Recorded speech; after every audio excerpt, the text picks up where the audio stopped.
I'm a little bummed out. What you doing, Gina? Over here practicing, bro. Oh, lo, we got the master welder over here. Okay, I see you. Master, but You putting that Eastwood to work, huh? yeah. All right, all right. We got no engines, do we? We got no engines, do we? No, it's not. Couple Nissan SR20 motors will pull up premium 1 week before race wars, huh? Yeah, probably. What is up, everybody? Welcome back to the channel. I don't know about no SR premiums, but we'll get an LS though. Guys, so we got a little paint in here. As you guys can see, the last time you guys saw it, it did not have no paint. We had just put that firewall plate on there, but we got a little paint on here. Had a buddy of mine take care of it for us just because it's been cold here. We couldn't really get any paint in here, but we still actually do a little touch-ups here and there. We're gonna go back and touch it up. But the reason I need the car back, because boys, look at what we got going on right here. Yes, sir. Good old heat exchanger. Not a radiator, but a heat exchanger. What brand, you might ask? I know you guys want to know that. Guys, we had to go with the proven technology, boys, from F1 Racing. Guys, you guys already know I'm an F1 fan. This is from CNR, boys. CNR Cooling, PWR, of course. These guys have been making a coolant for years, boys. Not to mention, obviously, they're big in F1, but it is not the cheapest by any means. Now, this thing was a little bit pricey. I'm not gonna lie to you guys. I want to say it's right around between the $800 and $900 range for this heat exchanger. But when you're going supercharged, boys, you gotta have something to cool that thing down. So we got this guy here. Don't worry, I will link the part number down in the description below and everything else like that, boys. But I kind of got it mocked up in here for now, just to kind of see how this is going to work. Not to mention, the reason I went with this guy here, because it's supposed to work with the vintage air kit. It's supposed to have enough room with the condenser and everything else like that. Now you guys can see, boys, I've already got my vintage air kit condenser put together for the most part, everything with the exception of the bottom bracket, because I didn't know how this was going to lay in there. But so we got it kind of mocked up together here, because we got to mock everything in to make sure we can clear everything. And I already can see we're gonna have a problem. And this heat exchanger, and I will say this, at least it almost is a direct bolt-on right here, boys. Now this is actually made for the Camaros, like the 67 through 69, but I was told it probably would work with a few modifications on the Chevelle. So they use them a lot for the LSA setups, and I can see why, because they're almost a perfect size for these cars. You guys can see we're having a little fitment issues down here, down below. We got it hitting right there, right? So it's not gonna sit flush. It's just kind of sitting there, and you guys can see the other side how it just taps right there. So what I'm gonna do is I've already marked a few lines here. We're gonna notch it. We're gonna notch the core support right there, notch it, and see if we can make that work. Obviously, you guys got to remove headlights, grill, all that stuff, guys. I don't know what car you'll be working on or what vintage air kit you guys might have in your car, but this is the heat exchanger I'm going to be using, boys, because like I said, it's designed to work with the vintage air kit. So I'm really excited about that. So let's see if we can start cutting and then keep mocking and go from there.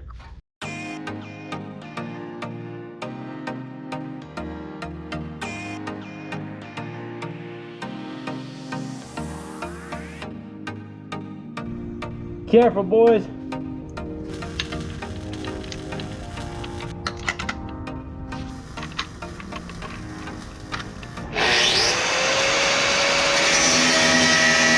Remind me, boys, next time, remind me to wear some freaking long sleeve or something, because that burned, boys. That thing burned.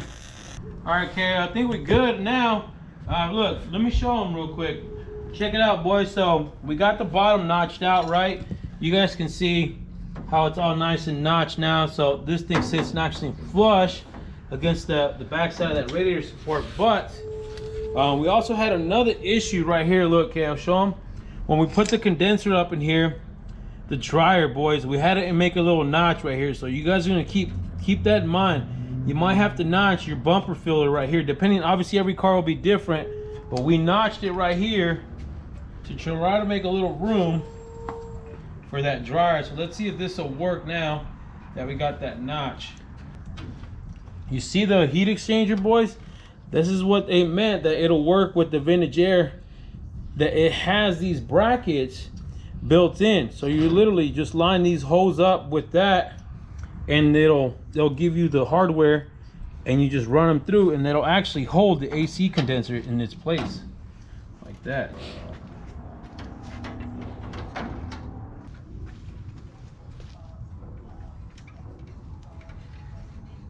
You guys can see it's not bolted in, but it's basically sitting where it would be. If you come look, show them real quick, KO, in here. It's close, but it'll work. See that? I can stick probably a finger back here, nothing crazy, but it's tight, but it'll work, boys. You can't see it from this side either. If you look in here, you can't see the notch either, so that looks good. I think that'll work. Now what we are gonna have to do, boys, is we're gonna have to finish the bottom side of this thing. They do comes with the bracket. It comes with this bottom bracket, but we might have to make something work with this. It's not gonna bolt up directly. Not to mention, we're gonna have to relocate that center bracket for the latch and stuff like that. So we gotta play with that too. We're losing daylight, boys. I'm gonna keep messing with it. I'll show you what I come up with. How's my hair, boys? How's my hair? Got that morning wake up hair? Yeah, buddy. Guys, what is up? It is the next day. I want to show you what I got going on. As you guys can see, we got this thing nice and trimmed up. I even put this little like bumper guard, like almost like a door guard. You can probably get this like at any O'Reilly's or any auto parts store, just to kind of keep that thing from busting up my dryer. Now you guys are gonna have to want to like kind of keep an eye on this, depending on how much you guys need to trim out. Like I said, try not to come too far out, because then your grill will not cover that, obviously depending on the vehicle. But I wanted to show you guys what I got going on in here. You guys can see I went ahead and closed these gaps up right here a little bit. Let me take that guy off there. I went ahead and closed up that hole. Remember when we notched it here? I wanted to put a little cover there because we don't want any water or anything like that getting in there and just kind of corroding that thing up from the inside out. So I got it just kind of tacked in for now, because I want to make sure that it's going to be enough room for our lower bracket for the heat exchanger slash condenser is going to fit. So that's why we did that. So just remember that, boys. Actually, I'm going to show you what I made that out of. This is that piece of metal that we notched out. We could have made it out of that, but decided not to. So what I did is I just took a flat piece, boys. As a matter of fact, I used this guy here. I don't know if you guys ever seen this. This is kind of like a carpenter tool. I just kind of put it up to it and made like a little quick template. You guys can see, and just trace it on a piece of metal, aka the lower bracket from Vintage Air. You guys see I kind of took it out of there. That's the one that actually holds the condenser down at the bottom.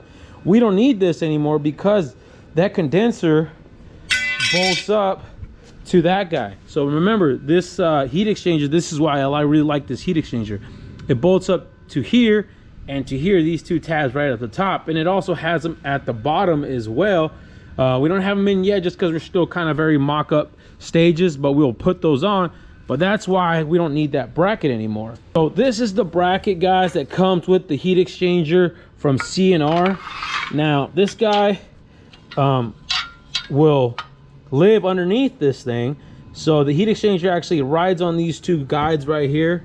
You have two pins that come down, they'll sit on it, but we got to bolt these 3 bolts to the radiator support, and it has the notch for our hood latch. Now I know we have to kind of redo that as well, remember, boys? So I went ahead already and notched that. You guys can see this is our hood latch kind of bracket in the middle of that grill. So we notched it right there, boys. If you guys are not going to run a hood latch, you probably don't need it, but we went ahead and notched it anyways. It fits, it clears. A nice little straight cut down the middle. You guys can see it took about, I don't know, ½ inch, maybe 3/4 of an inch off. That's the one right there. We notched that out of there. So what we'll do is we'll clean that up, paint it, put it back on. But this is also gonna leave a gap. Obviously this guy was supposed to live like this, right, from the factory. So we're gonna have a spacer in between that and the actual radiator support, because this kit actually comes with spacers. So this guy will live in here, something like this, right? It'll live in here, something like that, but it's not gonna sit flush anymore, boys. It's gonna sit with some spacers, and they actually, CNR provides that. Let me show you. So these are the 3 bolt slash spacers that you're gonna need from CNR. I should say they comes with the CNR heat exchanger. So exactly, that'll kind of make up that difference that we cut out, boys. It's funny because it almost like they want you to do this, but there's no instructions or anything on that heat exchanger. So good thing we are figuring it out, boys. But let me go ahead and put that back in. I'm gonna put that back in, mock it up again one more time, and see if we got enough clearance down here, down below. Make sure we don't need to notch anything else, and then we can make our holes for that lower bracket and drill those out. Oh yeah, baby. What up, y'all? You know that feeling that you get when you're working on cars and you're just like, man, I hate you. But all of it, like, oh my God, why do I even do this, right? But then you do something like this, boys. Oh my guys, I had to get my little cappuccino in right quick because it's getting chilly out here, boys. And then my heater took a crap because I think the propane's out. But boys, would you just look at it? God, I had just a huge grin on my face, boys. I'm just super excited and happy. Like, this is literally the kind of stuff that I get off and it just makes me just smile from ear to ear. I don't know what it is. It's just having that sense of accomplishment, boys, is just nothing like it, man. It's just, this is probably why we do it. We sit there and we wonder why the hell we do this, man. Why do we put ourselves through this misery and everything else? I mean, but would you just look at it, boys? Looking so good. I'm gonna show you guys real quick what I got going on. Remember, I told you I had to put that bracket underneath. I don't know if you guys can see underneath there, but super excited to show you guys. Let me show you because I'm so happy with this CNR PWR heat exchanger, boys. It just fits really good. Obviously we got to do some fab work, but it is well worth it. I can't tell you how many heat exchangers that I've seen that really work with the AC and everything. I've seen a couple videos where a couple cats put the heat exchangers, but there's no room for a condenser. So this is what I got going on, boys. You see, this is the spacers I was talking about. We got them drilled out. All we did is put up this bracket up here and then mark this hole here. If you just want to, you could take the same bolt, put a little bit of paint on it, run it through it. So you mark your hole and you drill that out. Now you guys can see down here as well. Same thing, all the way down, boys, all the way down. So what we did though, we ran the bolt, the head through the other inside of the radiator support here, because I don't really want to have anything sticking out on the inside just in case it's in the way of the radiator. So we stuck the nut on this backside. I'd rather have that, but everything's kind of very mocked up here. I even have my line down here, guys, for the AC kind of mocked in, the one that's going to be going to the other side. So we got that kind of mocked in. You want to have everything mocked in as much as possible that you might run into, so that way you know what's gonna be in the way and what's not. Man, it looks freaking good. It's gonna fit good. It's not gonna vibrate. It's not gonna move. It has the cushions down here. It has the cushions up top, boys. Like I said, I took off the condenser though, just so that way we wouldn't fight it mocking it in and out, since we already know that the condenser fits and everything, and obviously we notched it out and everything else like that. But man, this looks freaking good. Like I said, if you guys want to do that, I probably would take off the bumper the next time I do this, just because it was kind of a hassle fighting a drill in here, fighting a grinder in here and everything else. But boys, I'm really liking it, boys. Really liking it. Like I said, we got the condenser over there. We'll put that on later, but I'm gonna have to pull all this stuff back off, boys, because we want to paint in there, get all that stuff nice and painted in there, get it nice and neat. Not to mention, boys, like I said, so if you're running the vintage air kit on the Chevelle, you're gonna have this one line that kind of protrudes through this hole here that comes off the lower part of the line of the AC condenser, and then you'll have one up here too. Well, depends, I should say. If you guys have a Chevelle, but if it does not have a factory AC, then you won't have these holes, boys. You probably will not have these holes. You're gonna have to drill these out. Vintage Air does supply templates for those holes, so you can kind of get an idea on kind of where they land just by kind of running the lines, and if you want to just mark your hole and use a hole saw. But you'll have one line that comes here and it'll come back out to the Vintage Air line. Guys, I'm a little bummed out. we were sitting there celebrating our victories, right? And something told me, I was like, you know what? Let's test the latch. Let's put everything else back on, right? Just to triple check everything. And got it kind of backed up, mocked up with the condenser and everything else like that. And sure enough, with this bracket kind of being here, and then the condenser being further closer up front, I kind of have this just sitting here, and it's not gonna work, boys. It's not gonna work, at least not with the latch. Now, mind you, we have hood pins, so I'm not completely like mad, but just so you guys know, if you guys are gonna be running this setup, you guys can see the issue we are having. And I'm glad, like I said, I'm kind of glad we're running into these issues, so that way you guys don't have to do this, or you don't have to go through this. You guys can see where that thing is catching right there. And as that, I mean, we're not completely bolted in, but I don't have to see the issue. You guys can see when this thing kind of starts to go back, look at it, because that's where it's supposed to go, towards the front of the car. I should say, I should go towards the back of the car. And you guys can see, I thought about notching it right here, maybe notching it up a little bit. You can probably even notch the top of this condenser a little bit, but I don't think it's gonna be enough when it travels back to release the hood. So long story short, we're not running a hood latch. I mean, I don't even have a hood latch on my Chevelle because we have the hood pins anyways, but yeah, we're not gonna run a hood latch. So just be wary, guys. Well, guys, that's gonna do it for this video. Make sure you guys hit the thumbs up and the subscribe button and hit the bell for notifications. You guys got to stay tuned with the Swap Series Chronicles, boys. You already know. Stay wrenching.